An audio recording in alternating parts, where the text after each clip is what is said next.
Opa, aí sim, Ok, muito bom, estamos gente. gravando.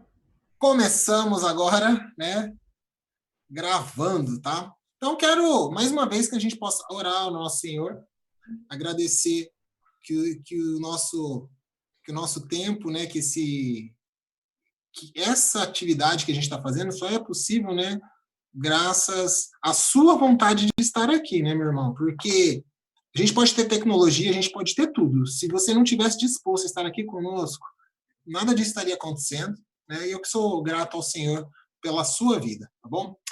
Bendito Deus e amado Pai, quero dar graças a Ti, ó Pai, por cada vida que está aqui conosco nesse momento. Obrigado por mais uma vez me conceder, ó Pai, a oportunidade de falar aos Teus servos, Senhor. Me dê a sabedoria para instruí-los e esclarecer, ó Pai, esclarecer questões que fazem parte do nosso dia a dia. Que o Senhor se faça presente aqui neste momento. E que tudo, Pai, tudo que falemos, ó Pai, seja para o crescimento do Teu povo, o crescimento da igreja, ó Pai, crescimento espiritual e crescimento dentro do afeto, do amor que temos um para com os outros, em especial dentro de nossos casamentos. Amém. Que a Tua verdade, ó Pai, se faça presente hoje e sempre, em nome de Cristo Jesus. Amém. Amém. Bom, meus irmãos, quero chamar a atenção dos irmãos do seguinte: o título, né, que a gente usou aqui foi Casamento Além das Aparências. E por que isso? Atualmente, nós temos visto um grande crescimento, né, da indústria do casamento, um crescimento da imagem do que é bom, do que é belo, do que é bacana, né? Então, as pessoas postam nas redes sociais fotos maravilhosas, sorridentes, né? Fazem vídeos todos produzidos. E é claro que ninguém posta, né, momentos tristes, momentos ruins. Né? As pessoas postam, né, ali em registrar aqueles momentos bacanas, legais. E a minha pergunta é: nós investimos a mesma energia que nós investimos em produções de vídeo, de festas, de momentos, no dia a dia do nosso casamento, no dia a dia na nossa família? Porque aquelas fotos, né, mostram pessoas que vivem uma vida dos sonhos, uma vida maravilhosa. Mas, na realidade, a maioria das pessoas não vivem essa vida. São lampejos. E a gente acaba se baseando nesses modelos como alvos a serem alcançados, como estilo de vida, né? Eu devo ter o estilo de vida daquela celebridade, daquele indivíduo, daquela pessoa, né? Casamentos que são investidos altas doses de energia, porque as pessoas vão planejar um casamento dos sonhos, vão planejar a festa dos sonhos, vão planejar o vestido dos sonhos, e aí elas descobrem que, na verdade, o casamento que ela sonhava era só uma cerimônia. Porque o casamento começa no dia seguinte, no dia a dia, na troca de informações, no diálogo, na resolução de pequenos problemas naturais do casamento. E aí o casamento se transforma num pesadelo. Não porque o casamento é ruim, mas porque a expectativa foi colocada lá em cima. Foi colocado uma expectativa de um casamento irreal, de algo que não é a realidade, não é a verdade. E isso faz com que muitas pessoas se frustrem com o casamento, porque elas imaginam que aquele momento, né, aquela festa, aquela cerimônia, é só um aperitivo de tudo que há por vir. E não se dão conta que, na verdade, as dificuldades, as lutas do noivado, de comprar as coisas, esse sim é o modelo do que você vai enfrentar no casamento. Então, eu quero trazer um pouco para a gente pensar sobre isso, sobre essa imagem que nós temos do casamento hoje. Essa imagem hipervalorizada e que ignora problemas naturais e que, por ignorar esses problemas, acabam não sustentando o casamento até o que o Senhor diz que deveríamos fazer, né? Que é até a nossa morte. Então, quero chamar a atenção dos irmãos lá para 1 Coríntios, capítulo 13, do versículo 1 ao versículo 7. Então, 1 Coríntios, 13, do versículo 1 ao versículo 7. Diz assim: ainda que eu fale a língua dos homens e dos anjos, se não tiver amor, serei como um sino que ressoa ou como um prato que retine. Ainda que eu tenha o dom de profecias e saiba todos os mistérios e todo o conhecimento, e tenha uma fé capaz de mover montanhas, se não tiver amor, nada serei. Ainda que eu dê aos pobres tudo o que possuo e entregue ao meu corpo para ser queimado, se não tiver amor, nada disso me valerá. O amor é paciente, o amor é bondoso, não inveja, não se vangloria, não se orgulha, não maltrata, não procura seus interesses, não se ira facilmente, não guarda rancor. O amor não se alegra com a injustiça, mas se alegra com a verdade. Tudo sofre, tudo crê, tudo espera, tudo suporta. Vejam só, gente, o amor, ele se alegra com a verdade. Viver a imagem é viver paixões. E paixões, como a gente já cansou de dizer, a paixão ela é um fogo que arde e apaga facilmente. O amor, já ao contrário, o amor é uma decisão. Ele funciona mais como um braseiro que se mantém quente por mais tempo, né?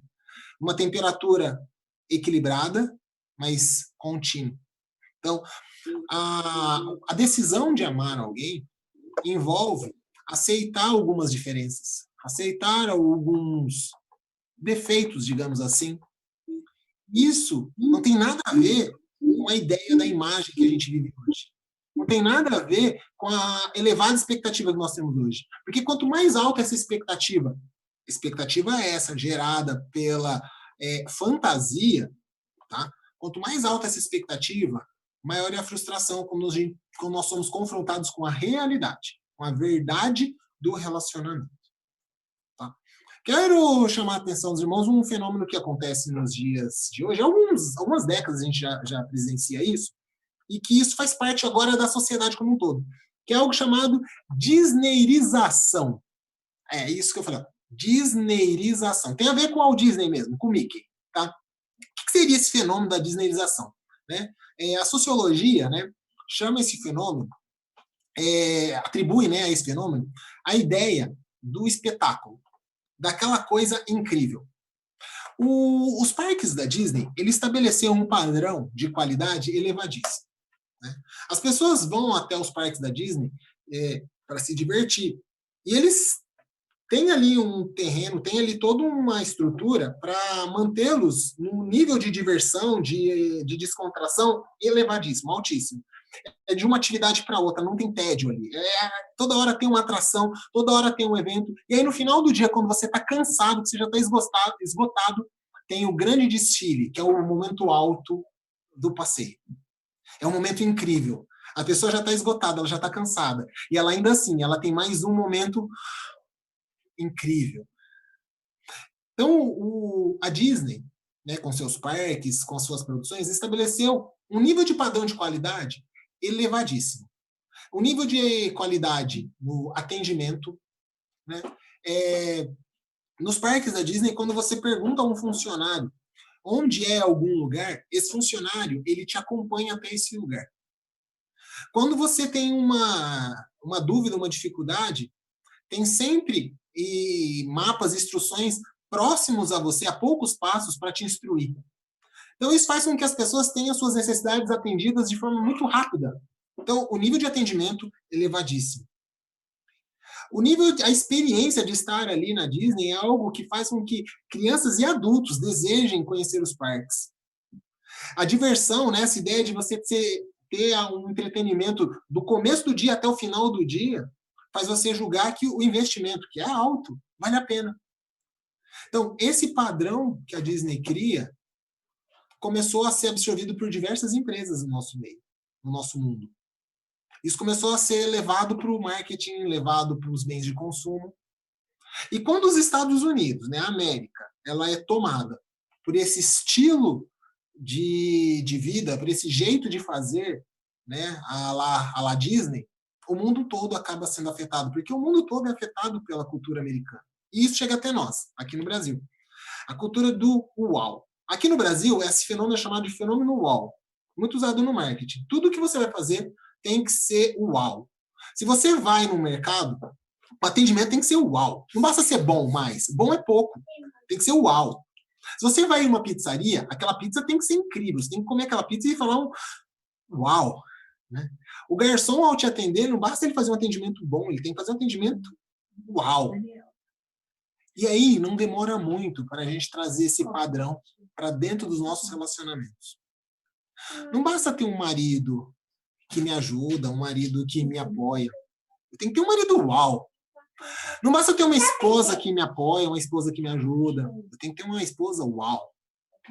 Então, se você tem uma esposa parceira, que te ajuda, que ela que é expressão da mulher virtuosa. Aí, mas ela é gordinha, né? Você começa a ver defeito. Aí o seu marido, ele tá lá, o corpo em forma, todo trincadinho, né? Ele te ajuda em tudo que você precisa. Ele te ajuda, ele te acolhe emocionalmente. Mas ele ronca. Então, não importa o que a gente tem, a gente vai olhar o defeito. A gente vai olhar para as coisas que não estão legais, as coisas que estão aquém da nossa expectativa. O nosso padrão vai lá em cima. E aí a gente começa a deixar o amor de lado. Por quê? Porque eu espero que o outro busque um padrão que, às vezes, ele nem sabe que eu tenho. Então, eu preciso trabalhar melhor a expectativa que eu tenho. A imagem, a expectativa tem a ver com imagem. Né? Porque essas expectativas são criadas pelas imagens que nós consumimos. Se eu estou na internet e eu vejo muito uma coisa, eu começo a desejar aquilo, começo a querer ter aquilo. Eu desejo ter aquela casa maravilhosa, eu desejo ter aquele carro maravilhoso, eu desejo ter aquele relacionamento maravilhoso, aquelas crianças super educadas, aquelas crianças que não se jogam no chão, que não faz birra, que não desobedece. Esse começa a ser o meu padrão. E aí eu começo a ficar desgostoso com o que eu tenho. Eu passo a deixar de ser grato. Eu começo a questionar não só a mim mesmo dentro do relacionamento, mas o meu cônjuge. Meu cônjuge, nossa, ele acho que não me ama, porque ele não se esforça para fazer isso por mim. Ele não me ama porque ele não se esforça para fazer aquilo que eu quero. Aí eu pergunto, aquilo que você quer está dentro da realidade ou é fantasia? Ou é algo que você criou na sua cabeça? É um desejo que você criou na sua cabeça? Mas você pergunta, mas Luiz, como é que eu vou saber isso? Dialogando. Conversando. Quando a gente conversa um com o outro, a gente ajusta expectativas. A gente ajusta um pouco do que as pessoas acham que é normal. Nem sempre o que eu acho que é normal de fato. Então, ajustar expectativas é muito importante, mas isso requer diálogo. E aí, quando a gente entra nessa dinâmica de expectativa, a gente, inevitavelmente, cai na armadilha da comparação. Né? E a comparação faz a gente observar o seguinte, a comparação é uma coisa que a gente faz com a gente mesmo, a gente não precisa nem falar para o outro. Eu não preciso falar para o meu cônjuge que eu estou comparando ele com a atitude do meu vizinho, com a atitude do meu amigo, a atitude do meu irmão, a atitude dos meus próprios pais. Estou comparando meu cônjuge com outras pessoas. E aí isso é injusto, porque ao comparar meu cônjuge com outras pessoas, eu estou sempre buscando um padrão acima do que eu tenho. Acima em um aspecto específico apenas. Né? Porque ninguém vai comparar o outro com aquilo que é menos. A gente sempre procura comparar com o que é mais, porque a gente olha para o uau, para coisa incrível. Então, aí eu comparo o meu cônjuge com aquela pessoa que eu conheço, que, puxa, olha, aquela pessoa, ela faz isso. Queria tanto que meu cônjuge me auxiliasse, me ajudasse nesse meu projeto aqui, que fosse ali, me apoiasse, orasse por mim, intercedesse por mim, fosse um braço junto comigo, fosse junto comigo fazer as coisas. Olha, fulano olha, o cônjuge do fulano faz tudo isso, olha só. Tá vendo? Olha, meu marido tinha que ver isso aí, minha esposa tinha que ver isso aí. É assim que tinha que ser. Às vezes a gente fica olhando, olha lá, fulano, olha que benção, olha os filhos tudo educadinho, olha só, olha os filhos, olha, orando, graças a Deus, olha para aquilo. E quando eu comparo, eu esqueço de fazer a minha parte, né? Porque se aquela pessoa, ela faz diferente, é porque a vida dela é diferente. O perigo da comparação está na gente duvidar da graça infinita de Deus. Né? Como assim? Mas o que tem a ver eu comparar alguém e duvidar de Deus? Porque quando a gente se compara, na maioria das vezes, você acredita que a outra pessoa ela é mais abençoada que você, mais afortunada que você.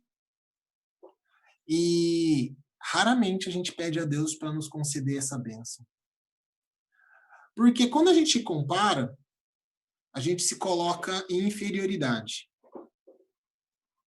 E nós não somos inferiores, nós somos filhos de Deus. Nós não somos inferiores. Nós temos a graça do Senhor ao nosso alcance. Basta clamar, basta pedir.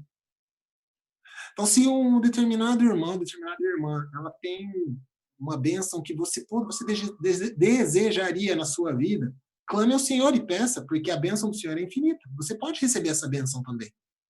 Mas aí eu pergunto, você fez a sua parte para receber essa bênção? Quando a gente fala, poxa, olha esse filhozinho ali, olha, tudo comportado, educadinho. Você está cuidando, você está educando, você está corrigindo seus filhos? Olha ali, olha, a parceria desse casal, nossa, olha, eles conversam em harmonia, em paz, a gente é só trocando farpa, é só brigando, só discutindo. Mas vocês têm conversado sobre essas discussões para poder resolver esses problemas?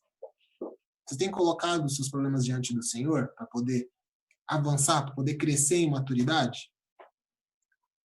Ao invés de contemplar a imagem dos outros, olhe para dentro de casa, olhe para dentro da sua relação e traga o Senhor para participar, para que você possa encontrar o seu melhor. Deus pode abençoar a todos igualmente, mas a medida da sua fé ela é particular, ela é sua. Aquilo que você faz, aquilo que você busca, isso é pessoal, isso é seu, é você que faz. Você faz acontecer as coisas na sua vida com as escolhas que você tem. Então, se a gente tem tido escolhas ruins, a gente precisa então buscar mais ao Senhor, pedir mais sabedoria para melhorar essas escolhas. E eu chamo de escolhas quando você escolhe não falar quando está chateado, quando você escolhe deixar um assunto para lá, mas na verdade não deixou para lá, ficou guardando ele no seu coração. E aí, dali a algum tempo, isso derrama, porque fica enchendo de mágoa e ressentimento, ele transborda, e aí eles derramam, e aí você começa a questionar se aquilo é o relacionamento que você desejava quando se casou. Se o seu sonho de casamento começou aí por água abaixo, ou se você sequer viveu esse sonho algum dia. O casamento, ele não é sonho, é realidade. Realidade feita dia após dia. Você faz essa realidade. Então, viver a imagem do que a gente vê por aí é muito difícil. E viver correndo atrás dessa imagem também é difícil. A gente tem que olhar para o que a gente tem. Clamar ao Senhor. Ser grato e buscar fazer um melhor do que está ao nosso alcance fazer.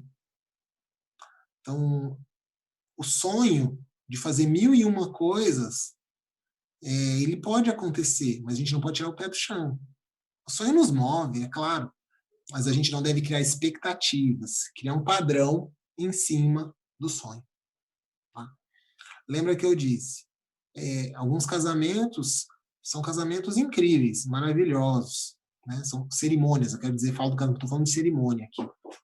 Cerimônias são incríveis, o casamento não dura 6 meses. Diversas celebridades por aí, nós já vimos isso acontecer. O casamento não durou. A cerimônia foi incrível, mas o casamento não durou. Porque o conto de fadas, ele tem um final feliz, mas eu tenho certeza que tivesse mais algumas páginas, teria um mas. Né? E todos viveram felizes para sempre, até a semana seguinte. E assim a história continuaria. Porque o mundo real tem angústia, tem dúvidas, tem tristezas.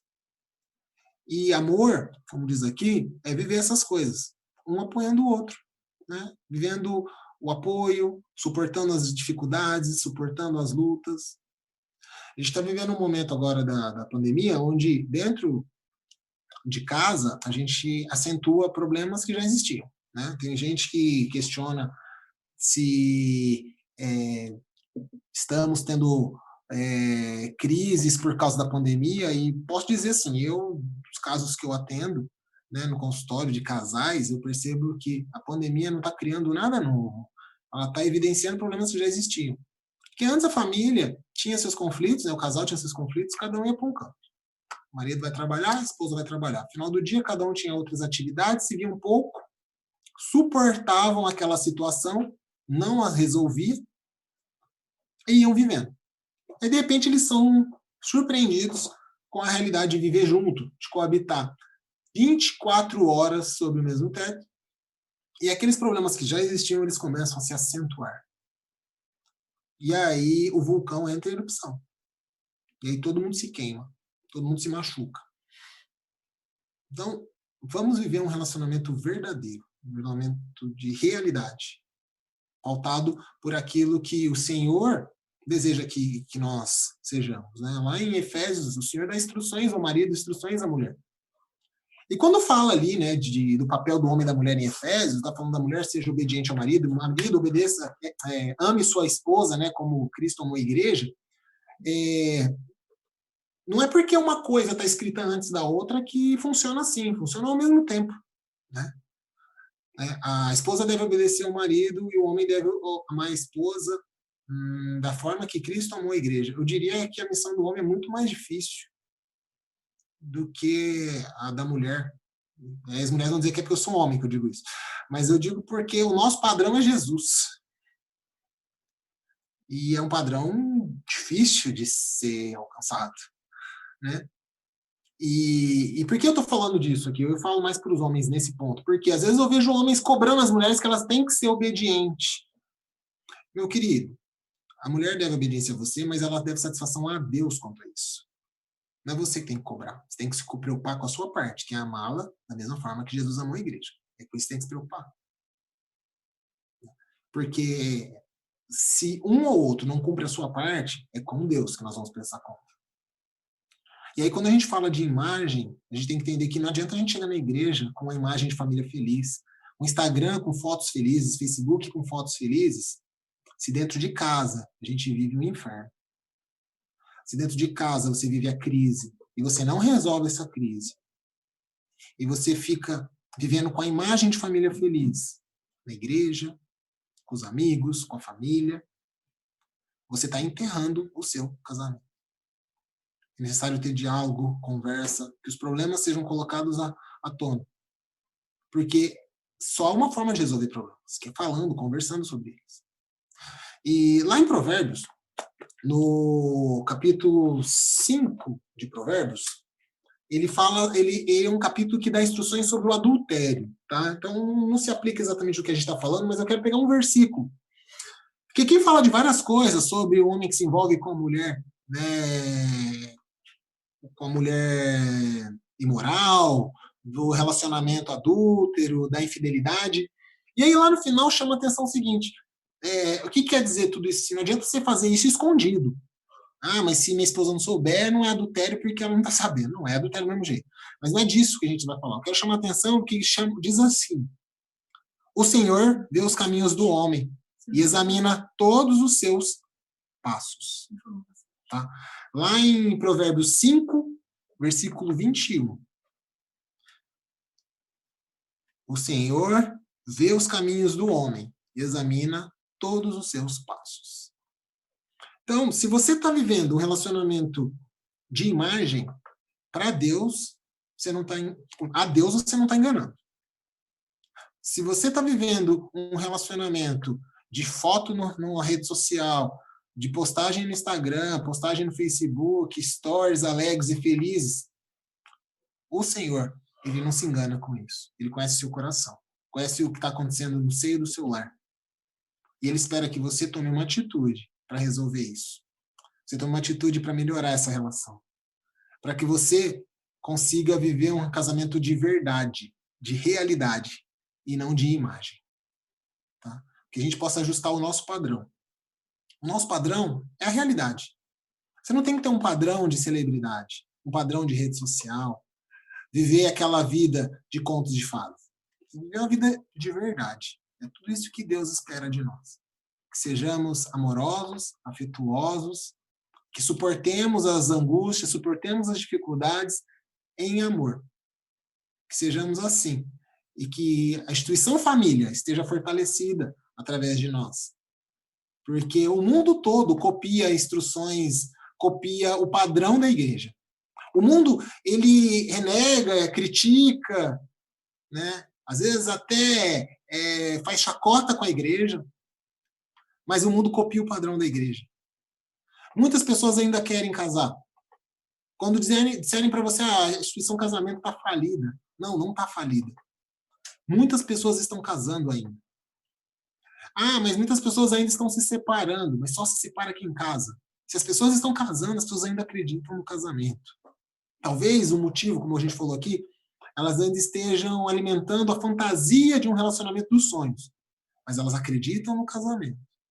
E se você, dotado aí de mais sabedoria, de conhecimento, da prática, instruir esses jovens em como realmente é um casamento, talvez nós tenhamos casamentos mais duradouros nessas gerações que virão. E possamos, então, mostrar que casamento é algo bom, é algo belo, é algo que edifica e nos faz crescer, mas que ele deve ser saudável, ele deve ser verdadeiro. E que assim a gente possa viver a nossa vida. E que esse momento, né, possa ter trazido alguns lampejos, alguns insights para os irmãos. Quero pedir que os irmãos, né, coloquem suas perguntas, né, eu encerro por aqui, né, eu fiz uma palavra um pouco mais curta, né, instrução um pouco mais curta dessa nossa reflexão, para que a gente tenha esse tempo para trocar um pouco de ideias, perguntas, dúvidas. Então, eu coloco aqui à disposição. O Marcelo está gerenciando as perguntas. Mande chat para ele que a gente possa responder as perguntas, tá? Então, qualquer pergunta que você tenha, então, manda no chat e a gente vai respondendo aqui, tá bom? Quero orar, tá? Encerrando pelo menos essa fala, que o Senhor possa sedimentar isso que eu falei aqui, que talvez você fique pensando sobre isso alguns dias ainda, mas que isso possa promover uma mudança, né? Uma transformação para o bem, né? Que a gente busque um relacionamento mais saudável, um relacionamento verdadeiro, e não de imagem, e não de uma expectativa irreal. Tá bom? Oremos. Bendito Deus e amado Pai, quero agradecer ao Senhor por estar aqui reunido com meus irmãos. Pedir que o Senhor nos ajude, ó Pai, a sermos exemplo para os jovens que estão se casando. Que sejamos casais que vivem um casamento de verdade. Um casamento à luz da Tua palavra, ó Pai. Que suporta lutas, angústias, dificuldades. Que tem seus momentos de alegria, sim. Que tem seus momentos de gozo, sim.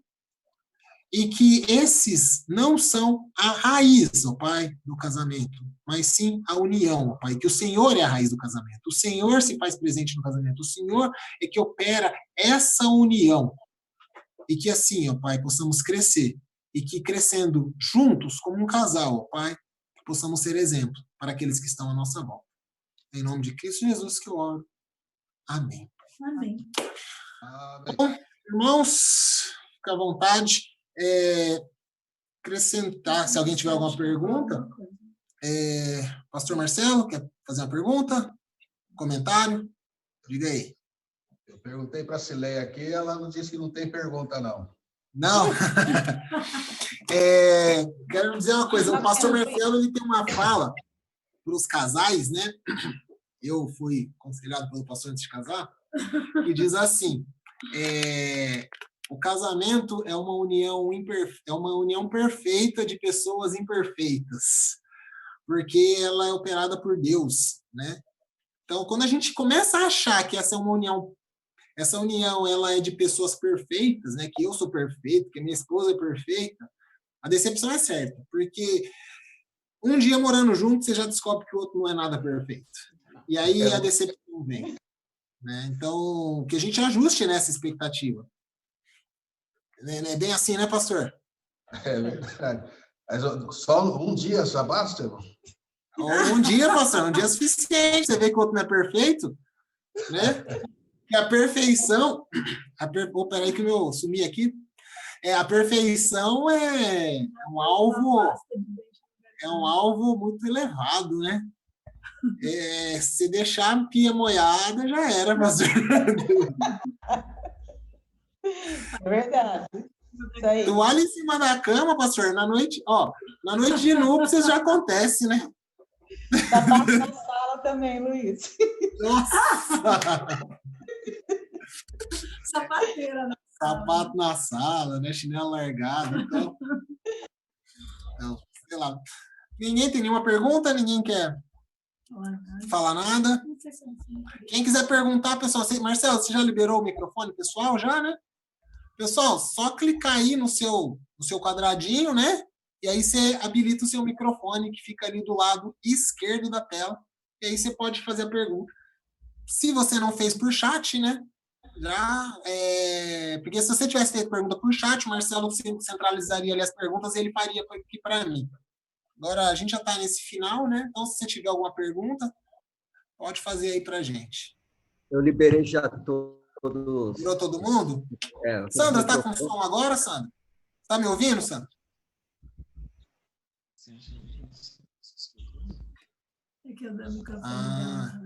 O microfone não está saindo. Elielson, uma pergunta. Agora eu tô ouvindo. Agora sim. Está ouvindo, né? Tá. Marcelo, veio uma pergunta que você não consegui ler aí. Veio uma pergunta. Ô, Luiz, tem uma pergunta aqui. Diga. Pode falar? Pode falar. Olha só, você acha realmente necessário conversar sobre tudo? Tudo mesmo? Ou temos que selecionar algumas coisas? Boa pergunta. Na fala, é claro assim, eu vou pegando direções centrais para abrir a nossa reflexão, tá? Então, quando eu falo que tem que conversar sobre tudo, eu não estou sendo literal, né? Sobre tudo. Eu quero dizer sobre tudo que está te incomodando, né? Tudo que está te chateando. Existem aqueles incômodos do dia a dia que você releva e no outro dia você nem lembra mais, né? Mas tem uma coisa que está te incomodando e está lá, te atormentando, dia após dia, você não para de pensar naquilo, aquilo está lá te consumindo, isso precisa ser conversado. Aí tem aquele mal-estar, deixou um copo, eu achei chato, nossa, que fiquei chateado por causa daquele copo. No outro dia eu nem lembro mais disso. Nós não podemos cair também, né, na dinâmica da crítica gratuita por tudo. Tudo eu estou criticando o outro, né? Toda hora eu estou fazendo crítica, toda hora eu estou reclamando do outro, toda hora eu estou apontando defeito, toda hora eu estou falando que o outro não pode, o outro não faz, o outro deixa disso, o outro deixa daquilo. É justamente na contramão de tudo que a gente falou hoje, né? Quando você assume esse comportamento de apresentar crítica de tudo, porque você começa a diminuir o outro, e essa crítica ela sempre vem baseada numa expectativa, né? Eu esperava que o outro fosse impecável nessa atitude, ele não é. Então, quando eu falo tudo, então eu quero dizer aquilo que te consome, coisas que estão te machucando. Não é necessariamente tudo que acontece no dia, porque pequenos probleminhas do dia a dia a gente releva, né? E a gente precisa aprender a relevar, e relevar é, de fato, deixar para lá e esquecer do assunto. Se você deixou para lá, mas não conseguiu esquecer, e ficou aquilo remoendo na sua cabeça, te deixando mal, chateado, deixando você mais sensível a outras coisas, e aí acabando brigando por outro motivo, mas você sabe, lá no fundo da sua mente, que aquele mal-estar inicial é que está te deixando sensível, sobre isso tem que ser falado. É importante conversar. Tudo certo? É isso aí, Léus? Bom, mais alguma pergunta? Ô, Luiz. Oi. Eu vou colocar uma pergunta aqui. Coloca aí. Olha só. Você acabou de falar sobre conversar sobre tudo, essas questões. digamos que a pessoa ela tem dificuldade, sabe? Assim, dentro do casamento, às vezes um tem um perfil mais assim de aguerrido, gosta mais de levar a discussão todo tipo de assunto. O outro já tem um perfil mais de fugir disso. Como que a pessoa, por exemplo, que tem dificuldade, sabe? Na realidade, se esquiva de qualquer discussão, ela pode começar a aprender a colocar aquilo que incomoda ela e tudo mais. Entendeu? Boa, boa, boa, Marcelo. Ó, diversos autores, eu falo autores cristãos mesmo que falam sobre relacionamento, opa, eles apresentam uma dinâmica que eu acho muito legal dentro do casamento deles, de experiências que eles tiveram. Se você tem dificuldade de trazer algumas questões para o seu cônjuge, porque o seu cônjuge ele tem um comportamento às vezes um pouco mais ríspido e você quer fugir desse estresse, escreva. Porque o problema da pessoa que é mais resistente ao conflito falar é porque, normalmente, a pessoa que é mais agressiva interrompe a fala, faz um raciocínio precipitado sobre aquela primeira fala da pessoa, a pessoa tem uma fala inicial, né, uma introdução do que ela quer falar, do que ela está se sentindo. Aí o cônjuge tem uma interpretação equivocada, precipitada, já interrompe a fala, já começa a questionar a pessoa em cima daquilo e desvia o foco da conversa. E aí o indivíduo não consegue fazer uma construção do raciocínio dele para falar daquilo que ele está sentindo. Então, uma boa forma é escrever, fazer uma cartinha mesmo, parece bobo, mas faz uma cartinha e entrega o cônjuge, pede para ele pensar sobre aquilo, escreve, olha, eu preciso falar sobre isso, aquilo está me machucando, está fazendo mal, eu precisava falar, escreve em amor, né? Até escrever é legal, porque quando a gente escreve, a gente consegue ler, pensar, escolher bem as palavras que vai usar, e aí entrega. E aí depois conversa sobre isso, porque você vai ter a oportunidade de colocar tudo que você queria expressar e depois conversar com o cônjuge, sem o risco de ser interrompido, sem o risco de ser mal interpretado, né? Porque depois de uma interpretação do que foi lido, há uma conversa que pode explicar um pouco alguma coisa ali. E isso costuma funcionar com pessoas mais de difícil, né, diálogo, né? Pessoas que têm um pouco mais de resistência, ou porque o cônjuge é mais agressivo, ou porque a pessoa tende a se esquivar, né, de qualquer tipo de mal-estar. Certo, Marcelo? Certo.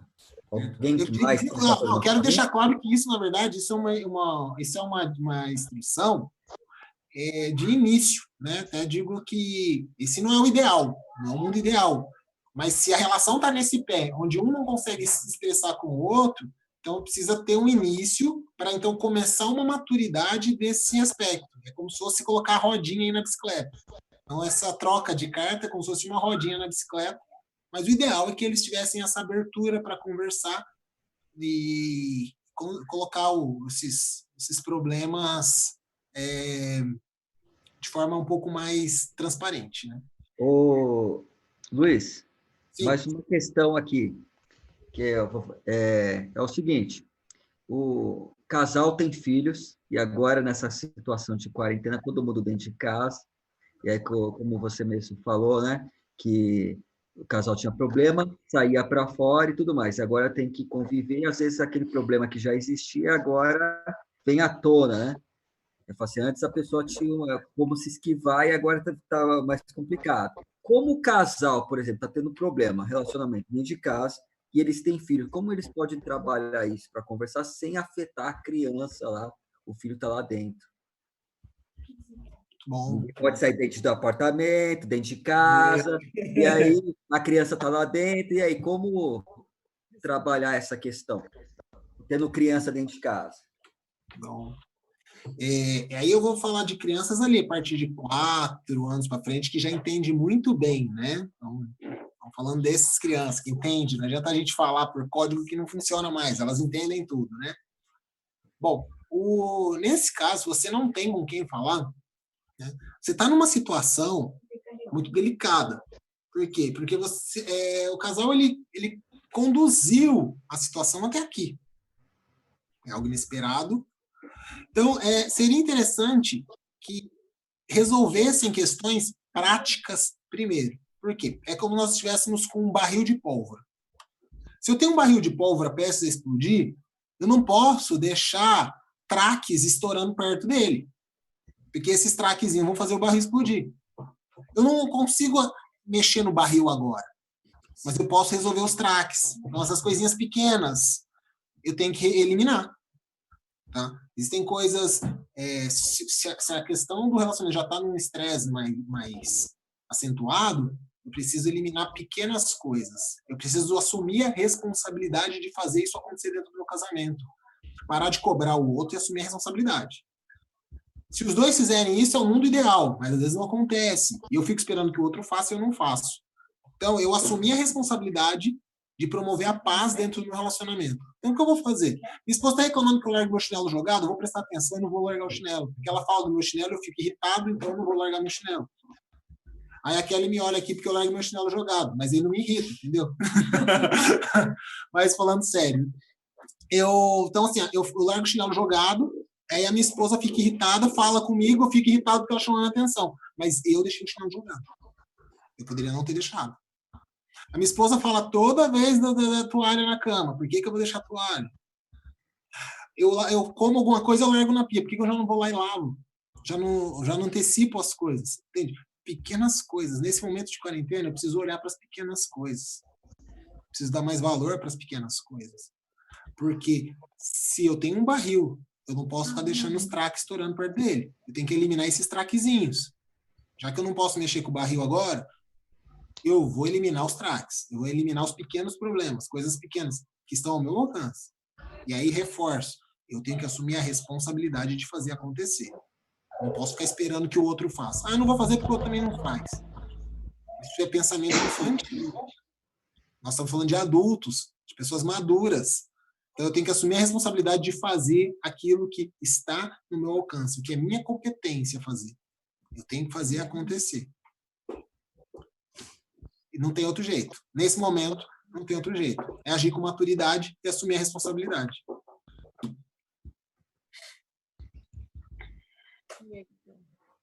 Certo, Marcelo? Outra pergunta aí? Não tem. Não? Bom, então, irmãos, quero agradecer a todos, então, por esse momento que a gente teve, tá? Foi muito prazeroso, né? A gente tá aí desde as 7 horas. A Júlia quer vir aqui, vem cá um pouquinho, vem cá. A Júlia quer vir, mas fica com vergonha. E aí eles estão aqui na minha frente. Pode vir, Júlia, a professora viu isso aqui. Dá para ver. Então eu falei, pessoal, a Júlia quer que eu diga que ela me ajudou a fazer aqui no cenário, tá bom? Aqui os nossos coraçõezinhos, tá bom? Tá lindo, Júlia. Ela me ajudou a fazer. Foi ela que desenhou, aí eu só recortei. Então, e ela me ajudou. Ela fica mais com vergonha. Bom, quero agradecer, então, para os irmãos, né, por esse momento que a gente teve. Foi uma experiência para a gente, né? Assim, primeira vez a gente faz algo desse tipo. A gente tem feito as lives lá na igreja, né? Os irmãos têm mandado super bem lá nas lives, né? Assim, cada apresentação melhor do que a outra, né? Então, eles estão, o departamento aí de mídia, o departamento de comunicação, tá de parabéns mesmo, né? Um evento após o outro apresenta uma evolução enorme, assim, da qualidade, cada vez melhor. Então, aqui agora. Então, mas essa aqui é uma iniciativa que a gente teve agora, mas é a primeira vez que a gente faz isso, né? Então, quero agradecer a todos. Agradecer a Elielson que me ajudou hoje aí no teste. A gente ficou um tempo aí testando algumas funções. E agradecer ao Marcelo e a Vanessa pelo convite, né? Pelo apoio também, aí, convidando os irmãos. A Sandra pelo louvor. Né?